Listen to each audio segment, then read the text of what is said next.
Good morning, everybody.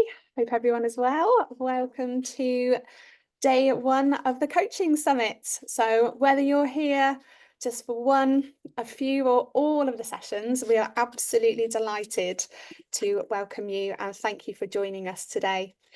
All of the sessions will allow you to enable captions if you wish, just to let you know. We have a jam-packed day ahead, so I will get things rolling and start introducing our opening speaker, which is Matthew Fuller, whose session is Active Allyship, Coaching for Equality, Diversity and Inclusion. Good morning, Matthew. Great to have you with us, and I'll hand over to you. Good morning, everyone. So thrilled to be here to open up this coaching summit. Obviously got the little croak still this morning as we get through, but we'll just power through and take on this really big topic of allyship. So what I'm going to do is just start to share my screen. So you're going to see me pop down in the corner here. I might pop in and out, but yeah, I'm very, very happy again to be here and to be able to share this space with you this morning. Thank you for taking time to honor this work of allyship. And whether you're watching it this morning or watching it back, this is important work. So already that's, very touched to have so many people in the room.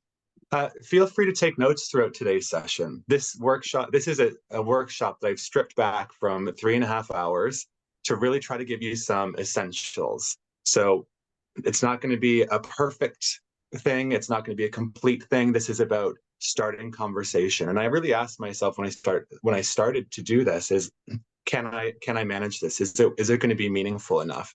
And I think where I got to in the end is that, don't let perfection be the enemy of good. Anytime that we can start to have this conversation, start to inspire some ideas, it's really going to be important for us to do. So let's get started. I've got my contact info at the end. So if you want any slides or you feel like we missed some stuff, please reach out so we can continue the conversation. But let's get into very quickly today's agenda. So I'm going to give you some boring stuff about me. We're going to go into some housekeeping really quickly on terms. We could spend an hour on terms alone, but we're just going to cover 3 things that are going to be important for us to understand today. We'll have a little discussion. I will ask people to participate, pop things in the chat from time to time. We'll do some quick activities. We'll save them for questions, and then I'll let you know how to get a little freebie at the end. So who am I and what am I doing here? My name's Matthew. I use he, him pronouns, and I am Canadian. I've been in the UK for just over 6 years now. I am a stress and anxiety coach, an executive coach, life coach. I work with people around addiction. I do workshops. I facilitate group discussions and overcome challenges that happen in workplaces or charities. I do talks around diversity, and I'm a volunteer for a couple charities. So I'm suicide intervention trained. I'm an accredited ICF coach. So all this stuff, what does all of this mean? It just basically means that I spend a lot of time working with people from my community, which has given me some insight around some of the challenges that people face. And I'm hoping that what that means is I will be able to share some things with you today to deepen your understanding and see what that might mean for you as you think about allyship. Why did I want to do this work? Well, one, because I want to be an ally to people, but I also need an ally. I need allies. As a queer person, as someone from the LGBTQI+ community, I really value my allies. And so I wanted to see how I can contribute to making allyship a little bit easier, because it can feel daunting, it can feel big, but I also want to make sure that you feel empowered to really do meaningful work. So that's very briefly a bit of stuff on that. Some housekeeping. So as always, let's just keep our mics off. Let's be respectful and assume good intention. This work can be difficult and people can get things, wrong and say things that make us feel uncomfortable. Let's just assume people are doing the best that they can and coming here, sharing this space to learn. Speak for yourself and about yourself. So if you do decide to share today, make sure it's around your experience, not commenting on what other people have said, more around what it brings up for you, because it's not a place to debate other people's views. It's really a place for us to explore our own. Be present, lean in. This is going to be uncomfortable, or it very, very well could be uncomfortable. I'm going to use at certain points real language, and that might make you uncomfortable, but explore what that discomfort looks like. And then we're going to, and Timo, I picked this up in my coach training. Thank you, we need to move on. So if for whatever reason I say, Timo, it's not what you're saying isn't brilliant. It's just that we only have 45 minutes. We have a full 45 minutes, but we have 45 minutes. So as I said today, I'm going to turn up the heat a little bit. Things are going to get a bit uncomfortable. You might get upset. But remember that it's all about helping you in this journey, me included. I'm not coming into this as some perfect guru who's got all the answers, who never makes mistakes. This is very much something that I'm bringing from my own experience. But it's also as someone who's done a lot of work on this, even though I have more work to do. So let's lean in, let's be uncomfortable, but let's remember that we're still friends. So if I make you sweat, which makes me sweat, by the way, we'll get into that later, but basically, this work is hard. Meaningful work requires effort. So if you feel that tension building up, great, that's good. That doesn't mean anything's wrong. So some terms. We're just going to go through 3. As I said, we could spend an hour at least on terms around equity, diversity, inclusion. But intersectionality is something that you might have heard being talked about, but maybe not really know what it means or where it comes from. So Kimberly Williams Crenshaw is a Black feminist activist from the States. And this is where this term comes from. She has a really great TED Talk. You should check it out if you've not seen it before. But basically, it's a framework for understanding how various aspects of a person's social and political identity, so things like race, gender, sexuality, class, disability, intersect and overlap, creating unique and compounded experiences of discrimination and privilege. So it sounds like a lot of jargon maybe for you if this is a kind of new thing for you, but basically it's how all the ways that we show up in the world. We know that some people have a harder time just for being themselves and others. And sometimes people have several of those identities, and those things stack up and compounds that oppression. The next one is privilege, which is a very charged word. It's something that people, I don't have privilege. My life's been very difficult. And, life is challenging. Life is challenging for everyone. So just because we have privilege doesn't mean our life is easy. And I think sometimes that can be a challenge for people. So basically, if we just really look, if we take all the politics out of it and we just look at what privilege means here, it's that there are certain social advantages, benefits, or degrees of prestige and respect that someone gets just by virtue of being who they are, just by being belonging to a certain identity group. So it's not to say that their life is easy. It's not to say that they have no struggles, but it's just the facts of the reality that we exist in. Certain people have an easier time or different levels of access than others. And then unconscious bias. So that's the implicit attitudes, stereotypes, and preferences that we hold without conscious awareness. And this can influence our decisions and behaviors. And there's a whole there are many reasons why this would be the case, like upbringing, our family views, social media, all these things that influence us, which in the full workshop we would get into some of the psychology around it. We don't have time for that today. If you're interested, like I said, shoot me an email at the end. But before we dive in, I'm going to ask you to pop into the chat here, who would consider themselves an ally? A lot of people, I assume most people on this call are here not because they want to hear what scandalous things I have to say, but because they think that they're an ally. I mean, maybe a couple of people want to see what scandalous things I'll say, but who here would consider themselves an ally? And yeah, yes, hand, yes, me. I hope I am. I love that. I hope I am. Please, please. Okay, great. So seeing lots of things coming through here. And why are you an ally? You know, what is important to you about being an ally? Because if we are something, if we, you know, we say I'm an ally, you would have a reason for that. I care about equality, sure. You know, treating everyone with respect, believe everyone matters. I'm kind and I care, sure. It's important for voices to be heard. So there's this idea around kind of fairness and um, believing in what's right, you know, standing up for people. So, you know, we want to feel good about this stuff, right? We want to feel as though that life is fair, and we want to contribute to that in some way. So what is allyship then? If we think about the word, I saw someone post, I don't know what allyship is. How could you not be? Yeah, so that's really interesting. Thanks for putting that in, Trish. But what is allyship?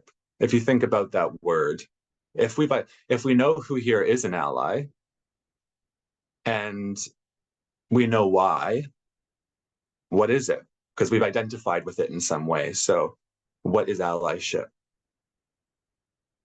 And I appreciate this is a longer question to ask, might take more time to type out, but I get all kinds of answers to this. When I go into organizations and I work with them around their EDI policy, not their policy, but practices, because I always say we don't need another PowerPoint presentation. We need action here. So speaking up, standing up, supporting voices who are diminished, having someone's back. Sure.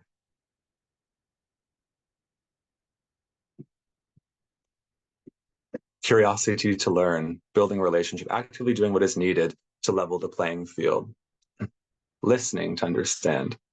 So a lot of really great understandings of what allyship is. Some I want to explore further as well, but we're gonna keep going, and I'm gonna turn up the heat a little bit now. So prepare yourselves. So if we know who is an ally, and we know why we're allies, and we're starting to get an idea around what allyship is, you know, who are you an ally to?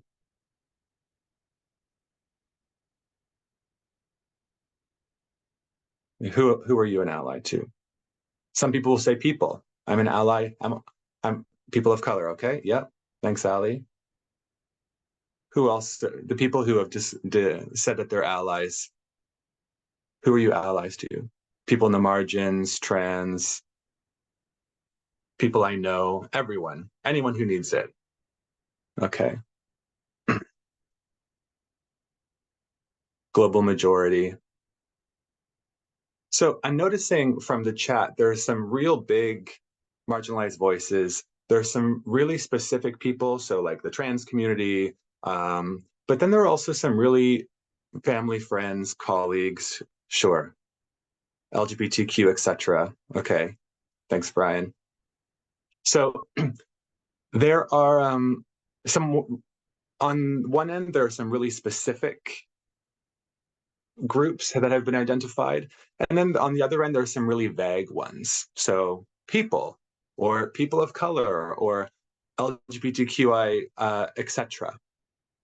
So I'm wondering, again, turning the heat up a little bit. So we know who's an ally. We know why. We know what allyship is, or we're starting to talk about that. But and we know who we're being allies to. How are you being an ally? How? You said that you are. How are you being an ally?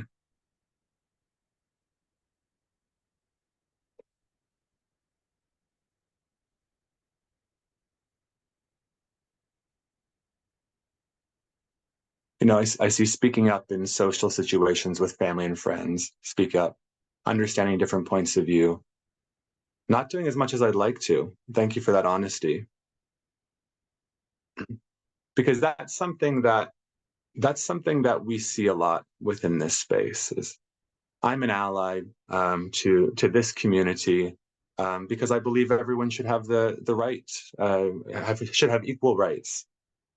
Okay, that's great. It's a great belief, but how does that make you an ally? If we look at it like data, what's the proof to show that you are an ally? Because we've moved past this point where well-wishing makes you an ally. Being a nice person doesn't make you an ally. It makes you a nice person. Not wanting to shout slurs at me while I walk down the street with my partner doesn't make you an ally. It makes you not a jerk, right?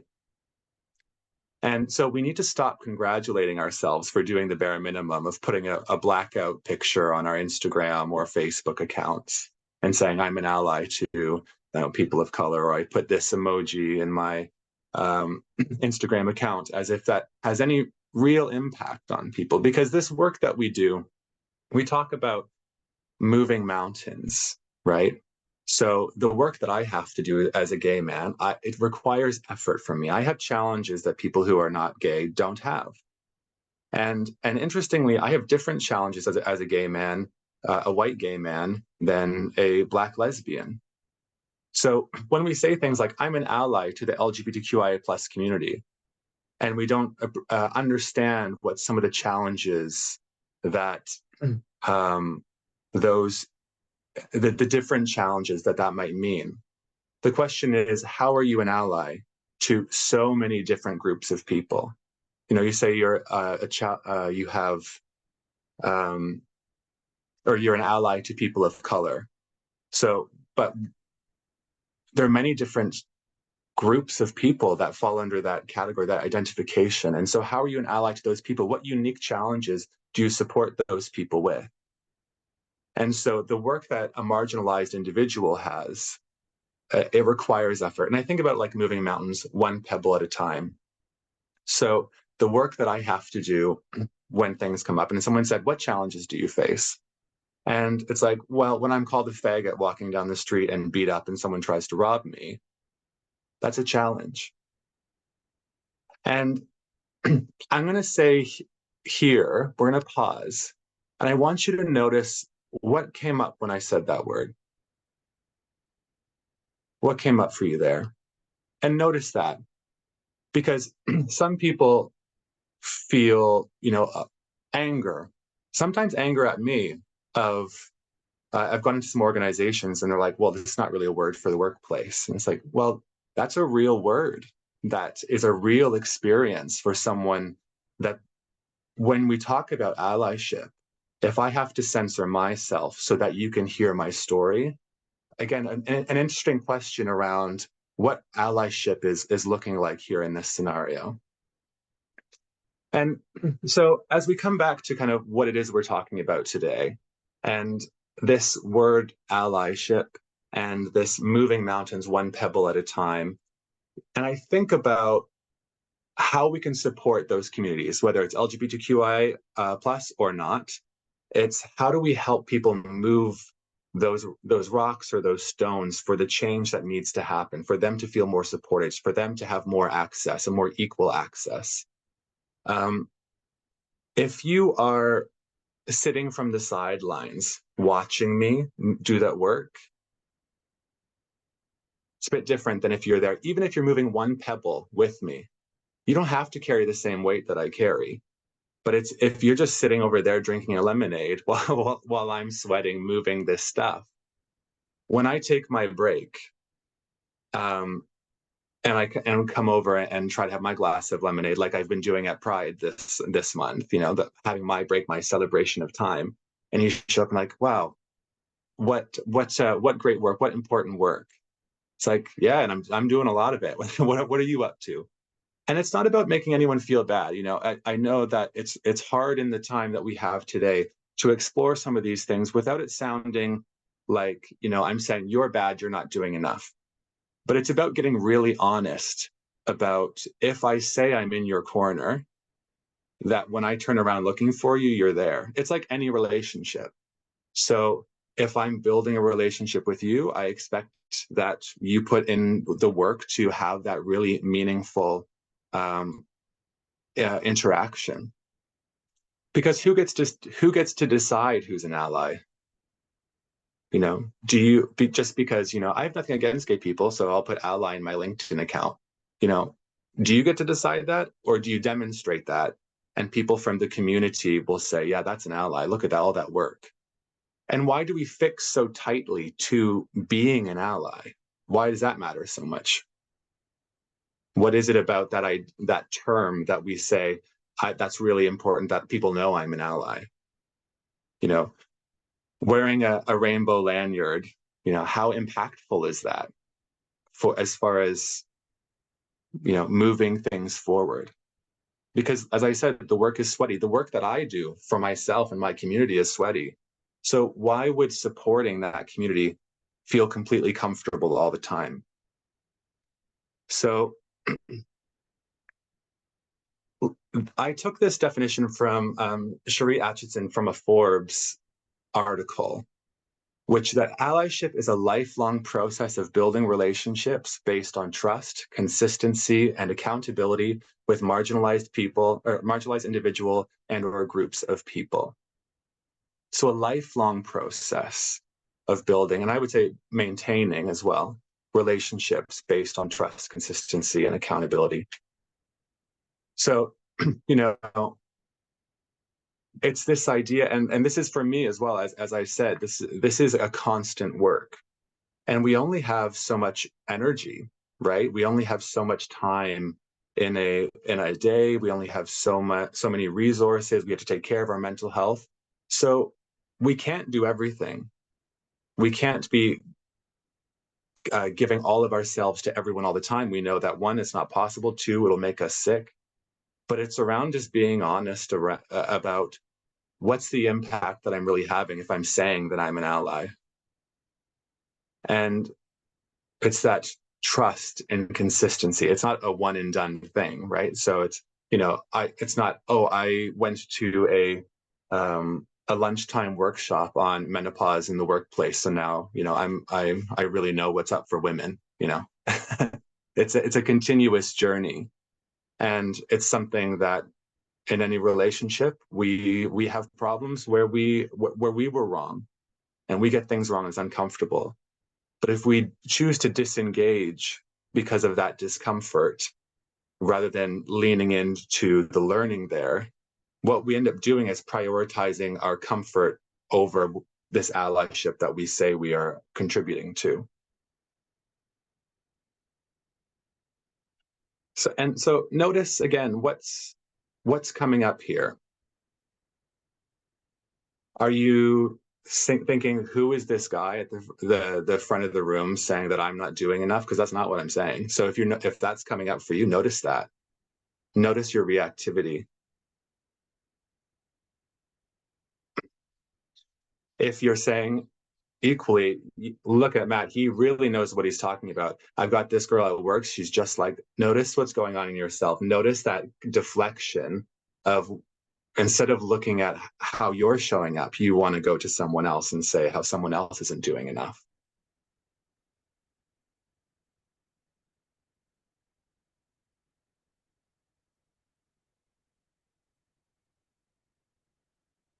So there's a lot of space here to do some really interesting exploration. And so now we're going to super quick, we're just going to go into a little inventory here. So I'm going to move my head out of the way and just do a personal inventory of here. After everything that we've talked about, who do I support in real terms? Who don't I support? And take any shame, guilt, frustration out of it. Just look at the data. What do I do? What don't I do? Maybe you are doing stuff and that's fantastic. Fantastic, you're doing it. And what aren't you doing? And it's okay that we have to accept where we are. I always say this when I'm working with my clients around addiction or personal, professional development. It's we have to get really honest with ourselves. And that's the hardest conversation, to be like, wow, I, I kind of thought I was over here, but really I'm over here. And what does that bring up for me? Where am I consistent? Where am I inconsistent? What are the emotions I'm feeling right now? And what does that teach me? I said, I saw someone in the chat there. After reading these questions, I feel like I'm not doing anything. Okay, yeah, that's tough. I've had that, right? When I've been doing this work, it's taken my understanding of allyship. And I don't call myself an ally to everybody. I want to support, I see the plight of all types of people, and I say, that sounds really tough. But if I'm really honest, a lot of my energy is in supporting the community. And so I tried to get creative with something like this, of how I can have a wider impact. Because sometimes we need to get creative. How can I use the resources that I have to widen my impact if this is important to me? But what is all this information teaching me? Because I'm not saying you need to do more. What this time we're spending together today is for you to see yourself more clearly and the impact you're having. If you're calling yourself an ally and go, oh, there's maybe a gap there. And what do I need to do about that, if anything?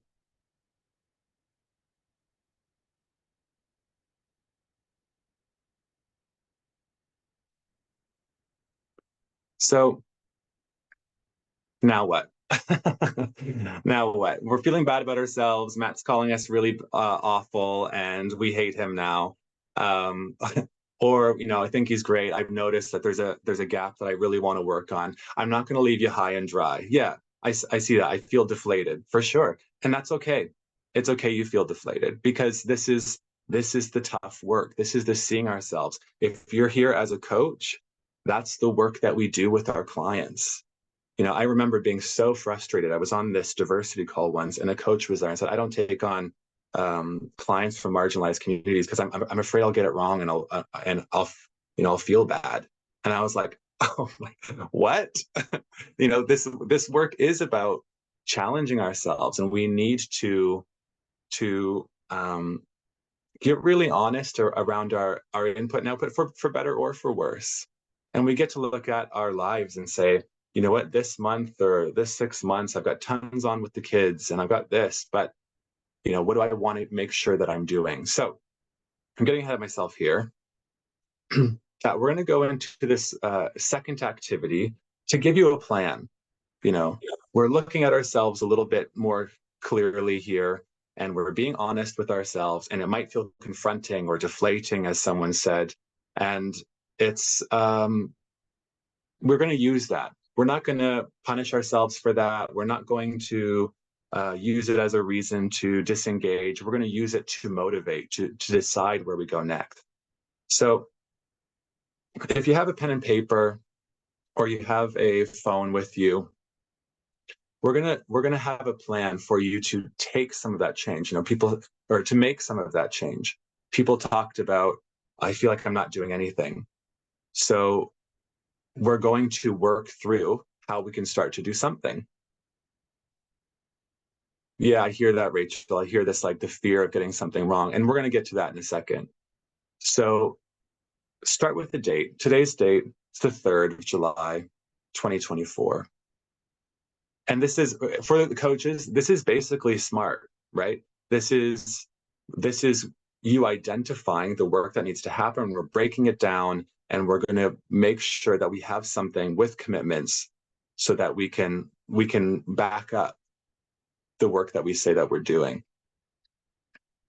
So who do you want to be a better ally to, a more active ally?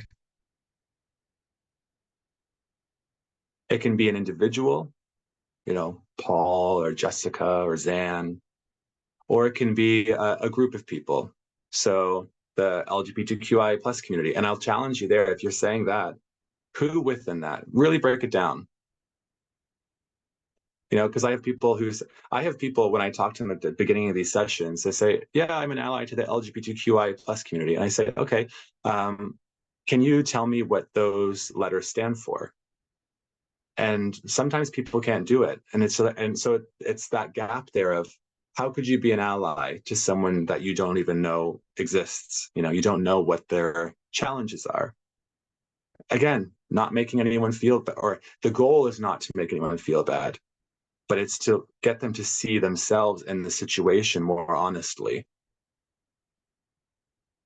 And so then we get into the why. Why is it important to you that you become a better ally to them? Because it's not some moralistic, oh, I should be doing this, I should be doing that, that's the right thing. But why is it important to you that you become a better ally to these people or this person?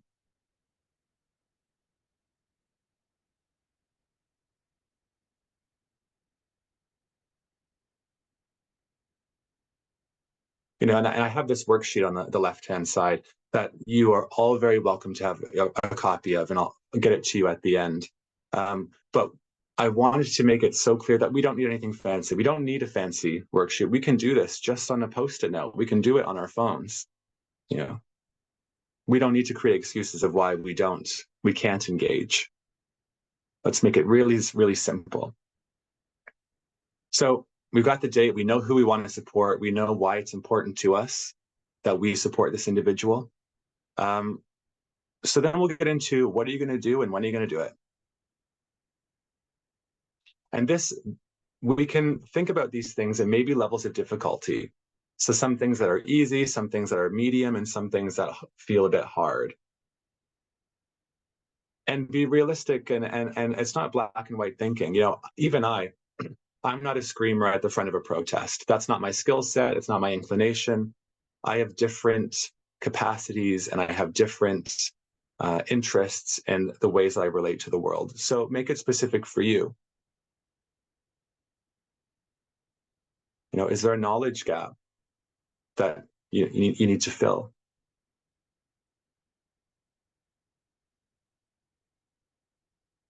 And there's something in the planning ahead of time, because we're going to get to this in a minute, but it can be challenging to be an ally. There can be stress, these feelings of being deflated, and the stress in the moment, those sweaty bits that I talk about, the effort that it requires to be an ally, those are real feelings, right? I'm not here to diminish anyone's experience of their emotions, of course not. But if we choose to prioritize our comfort, again, over the work, that's a choice. You get to make that choice. As allies, we can choose to disengage from the challenge, but then we're not allies. That allyship is going into a scenario where we don't have to be, because we believe it's right, because we've got people we care about that we want to support, all these different reasons. So start to note down the things that you'll do and when you'll do them. And we can come back to this later on, adding more things, on pressure on the moment. It might be hard to come up with some ideas. But then we'll pop down and go, okay, so on a scale of 1 to 10, how confident am I that I can put make these changes? And if it's a 10, maybe go back and add something that feels a bit hotter, a bit more sweaty. If it's anything else, if it's, 1 through 9 or whatever your number is, what is it that makes it that number? So we'll pop down to the next section, or what are the things that could get in my way? So I can't remember who it was now, but someone identified the fear of getting it wrong. That discomfort, that kind of insecurity around my knowledge and everything like that. What are some other things? And again, in the workshop, the half-day workshop, we go through some of the psychology behind it, some of the things like cognitive distortions, or the psychology of discrimination and unconscious bias, all these things which we didn't have the opportunity to do today. But think about what could get in the way. Someone stands up in the boardroom and says something transphobic. What would go on there that would make it hard for you to do what you think you should do? And write that down.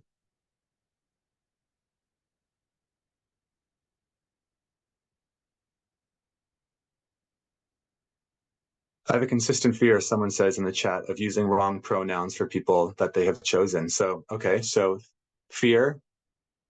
Again, fear is a big one for sure.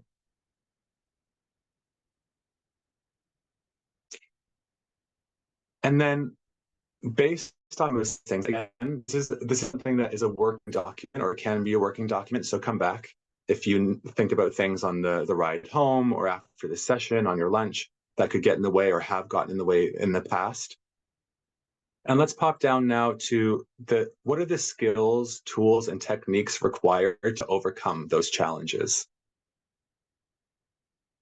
So if it's fear, fear about pronouns, getting pronouns wrong, what do you need to do?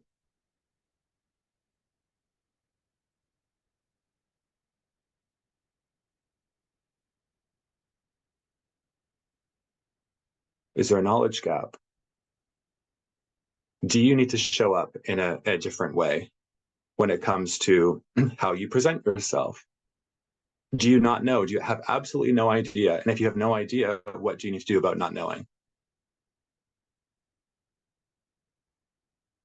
Because again, allyship, this being present today is a demonstrable commitment or a demonstrable interest in allyship.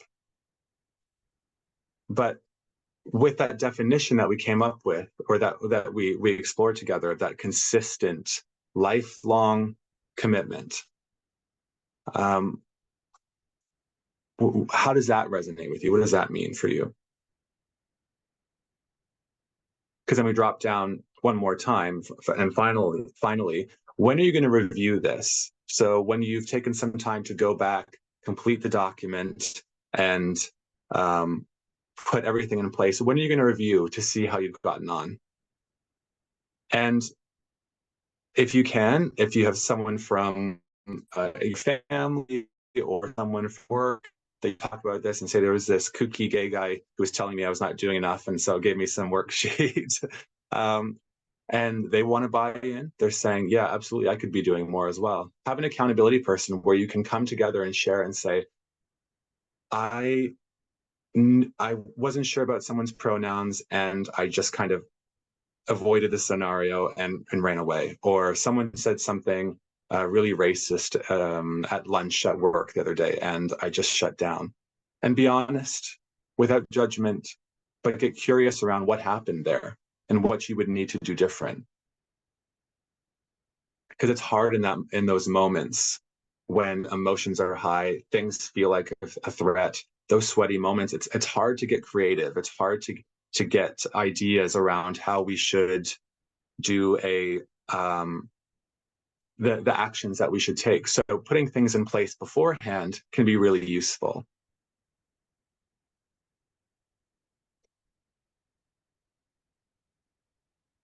Because we get into this idea of coaching, people have heard it before, but if you're not changing it, you're choosing it. Not doing different is a choice. And that's okay. You get to choose. Again, this is not a workshop where I'm saying you should be doing more.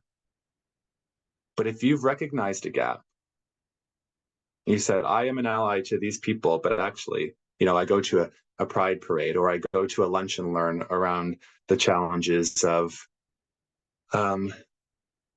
Black people in the workplace, let's say, once a year. Okay. Oh, that's a typo. It should be changing. If you're not changing it, you're choosing it.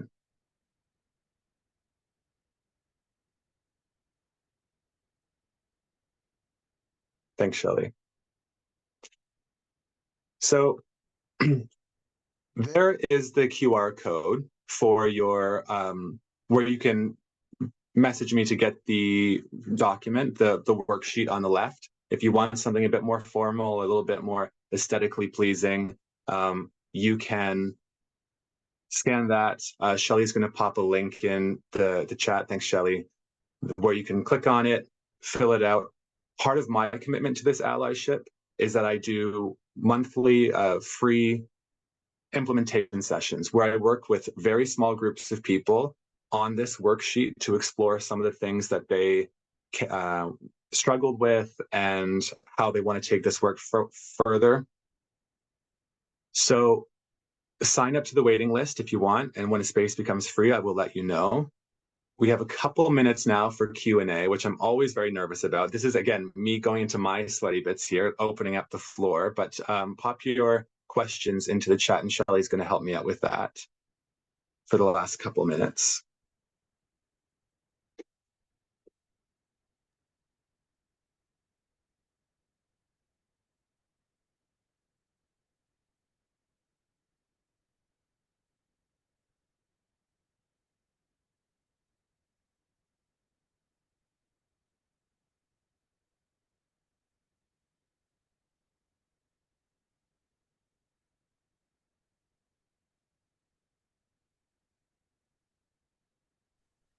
So we've got Angela who says, as a mum of two, how can I explain this to them? I mean, the annoying coach in me wants to say, how do you think you should explain it to them? I mean, there's something in this, it's the conversation. It's being okay with the imperfect. You know, maybe you start that dialogue and it doesn't go the way that you were thinking, and go, okay, what do I need to do now? So I'm not gonna say how you need to speak with your kids, but I think there's something around this opening dialogue, which is always the most important thing. That's what we've done today. That's why I've taken something that is huge and tried to put it here, is just to open that dialogue. You know, when I watch it back, will I think it went perfectly? Probably not. Does anything ever? No. So letting yourself start with bits that feel manageable so that you don't get overwhelmed, so you can hold that space for them. Because in that role, there will be a kind of facilitation aspect, and you need to feel comfortable with that. But I always talk about what's the sweaty bit? What's the 10% more? So that's what I would say. Thanks, Matthew. I've also got, what are your thoughts on calling in versus calling out? I think I think you catch more flies with honey than with vinegar. And I also think, and it's not pandering because sometimes people do ask me about this.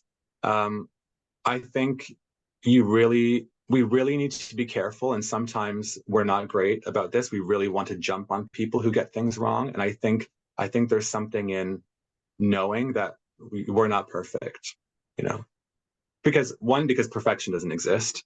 But if you recognize that there's room for you to grow, I think you're able to call them in more because you're not coming at it from a place of perfection. You're offering a gift to them. And sometimes people want to take it. Not everyone wants to do this work. I'm just going to take one final question now. I really want to be a better ally specifically to family members who are trans. Do you have any recommendations of where I can learn more? The family member. So can you read that again? Sorry. Sure. I really want to be a better ally specifically to family members who are trans. Do you have any recommendations of where I can learn more? Yeah, so I mean, just off the top of my head, there's TransWiki, there's Mermaids, there are some organizations, but I'm giving you a little bit of a freebie there, because what I always say to people who ask me these things around where can I go, it's where can you go to find that out? Because when we end this call today, you're not going to have someone there to help you out. So building this kind of behavior of, I don't know, I'm going to figure it out, is really important. Because otherwise, you know, if we're just waiting around for someone to gift us the idea, it's going to slow things down. So how do we take that initiative, that agency? Thanks, Matthew. We've got an awful lot of comments just thanking you for great session, such important conversations, fantastic workshop. The chat goes on and on and on with all the thanks, so that's amazing. Somebody has asked, could you please share the QR code again, please? Is that possible? Yes, of course. Thank you. Fantastic. I'll just give people a few moments to get that one up.